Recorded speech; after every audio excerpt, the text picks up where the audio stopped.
get to say, woo, this. My guest today is the first female vice president of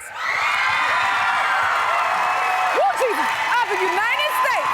Please welcome Vice President Kamala Harris. I have to ask, out of all the places you could be, why did you choose to stop by the happy place? Why wouldn't one go to the happy place? We search for the happy place. I'm so happy to be with you, truly. Thank you so much. And thank you for everything that you are doing and the powerful representation that you are. Thank you. What do you miss most about your old life? Well, you know, we used to take nice, quiet walks. You know, I love The Godfather, you know, the movie's The Godfather. And there's one, have you watched The Godfather? Yes, ma'am. Okay, so you know that one scene after Michael is at the restaurant and then he has to leave New York because he's got to get away, and he goes to Italy. And then he's courting this young woman, and they're taking this wonderful walk. And the shot is on just the two of them taking a wonderful walk, and then the shot pans out and the whole village is on the walk with them. Oh my God. That's sometimes what it's like if Doug and I take a walk together. Oh my God. Could you imagine? Oh my God. So it's a little different. But we still, you know, we're home right now in LA, and when I'm home, Sunday family dinner is a requisite. Everybody knows, and so the kids, if they're in town, if they want to invite people, but Sunday family dinner is my thing, to stay focused and to keep some normalcy. Nice. Yeah. Do you cook? I am a very good cook. You're a very good cook. Yes, I am. And it is part of my, one day I'm gonna write a cookbook, but I've started to actually write my recipes because the kids, my husband will always say, why don't you write down your recipes? Yeah. And I've realized I probably should start doing that. The family joke is that if somebody asks me for the recipe, I'll just say, well, it's a little bit of this, a little bit of that. Okay. Yeah. We want to try some of your cooking, don't we? Oh, yeah. Get a meal. How about driving? Do you miss driving? I do miss driving. I think I'm going to be testing out an electric vehicle soon. Oh, okay. But the funny thing is I had to ask my team, I said, can somebody make sure that my driver's license is still valid? That would be a whole situation, of course. Oh my God. There's so much in the news lately. Many women are confused and scared. They don't know what to do. Like, what do you say to them? Well, so here's what has happened in our lifetime. The highest court in our land, the United States Supreme Court, took a constitutional right that had been recognized from the women of America. And by undoing Roe v. Wade, basically made a statement that the government is in a better position to tell women what to do with their own bodies than that woman is. And here's the thing that I think has to be said about this issue. One does not have to abandon their faith or deeply held beliefs to agree that the government should not be telling her what to do with her body.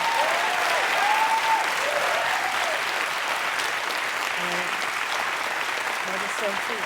Yeah, and I think that this just, it troubles me so when we see what is happening in different places in our country, which is really about rolling back progress. You know, the strength of our country has in so many ways been about our continuous path toward the expansion of rights.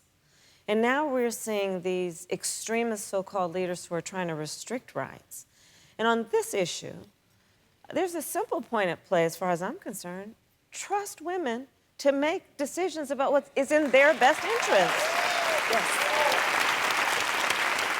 Right? And if they choose with their priest, with their pastor, with their rabbi, with whomever they choose, but trust her.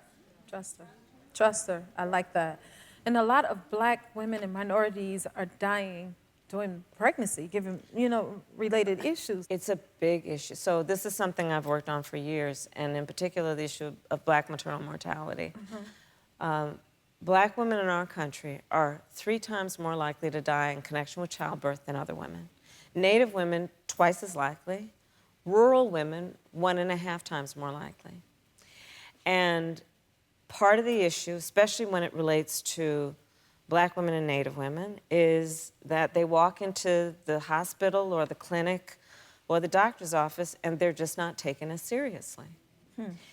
And so the work that I've been doing is to really lift this issue up, because I think we should all agree with those statistics and knowing that we have some of the worst outcomes for maternal health and mortality of any so-called advanced nation. For shame. And so part of the work that I've been doing is to raise this issue and then to put resources into, for example, what we need to do to train healthcare providers about racial bias. Right. Doing the work of also uplifting one profession that in particular I think should always be uplifted, which are doulas. And right? Yes. And so part of how we wrote it into the work that we've been doing is I said, okay, of the trainers that should train all the other healthcare providers, the doulas should be trainers. Yes. Because that's about community-based Right. healthcare that is, you know, for what should be a very joyful moment Right. in a person's life, giving them that joy and allowing them to have that joy because they are treated with dignity and with respect. As they should be. As they should be. As they should be. You were in Nashville where there was a mass shooting. And then more shootings happened over the weekend. I would like to read a few of the statistics from gun violence, which is not easy for me. There have been over 160 shootings this year, and it's only April.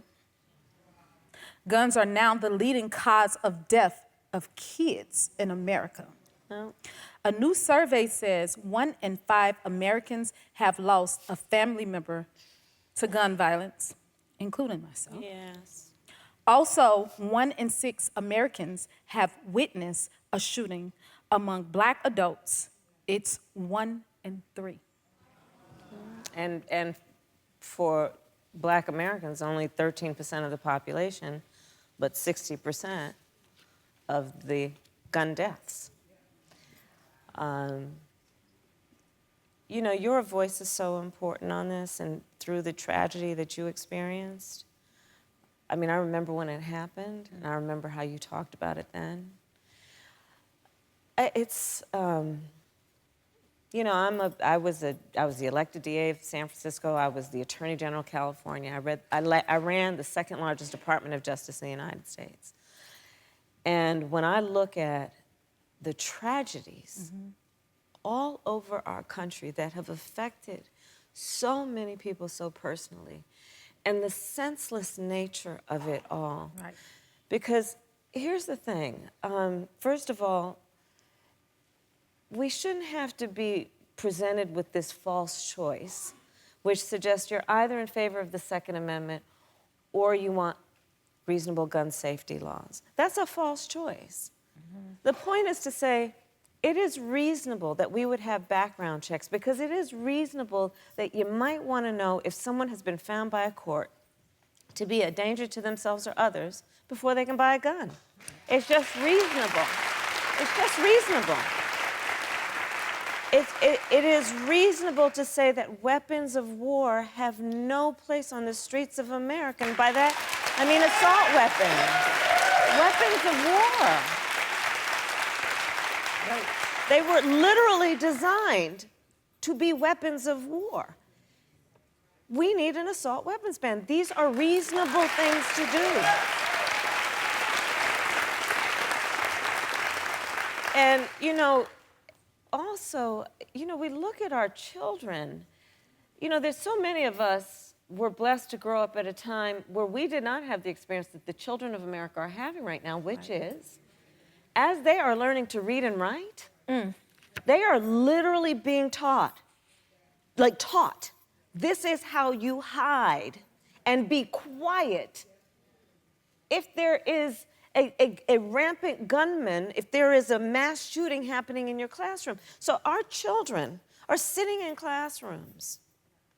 And I've talked to so many of our children and their teachers. So the kids will know, well, this classroom does have a closet, and that's where it's located. I don't like going to X period because that classroom doesn't have a closet. They sit in class and they're thinking, okay, is my back to the door? While our babies should be just enthralled in the wonders of science and math and art and all the things they can learn, the trauma that is resulting in terms of just that experience that the children of America are having, much less those who have been directly affected.